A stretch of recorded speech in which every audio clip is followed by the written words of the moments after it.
sevgi Yaxınlıq deyil, yaxın uzaqlıqdır.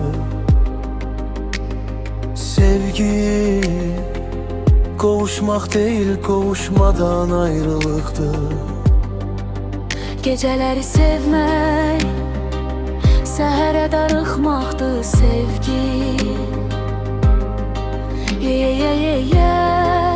İçə sınıqmaqdır sevgi. Sevgi günah işletmeden tutulma, cezası bir ömür çekilen cinayettir. Sevgi azadlıkta mehkum olma. Sevgi dünyaya gelmek için siyasettir. Sevgi təkliyə sığınmaqdır. Sevgi vaxtı uduzmaqdır. Sevgi yalnızlığa üsyandır. Sevgi sükutu pozmaqdır. Sevgi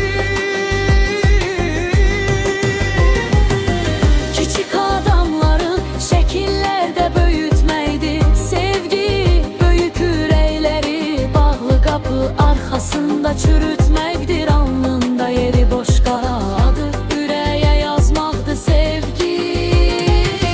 tanımadığın yerde dünya kurma.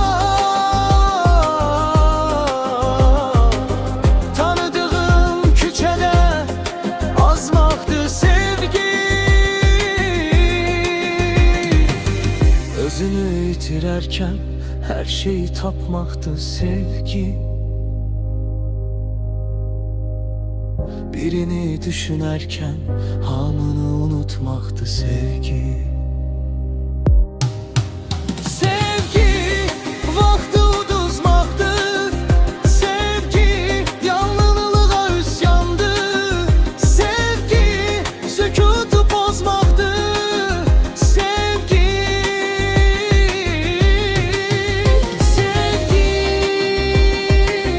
Yasınmaqlı yollar uzamaqdır.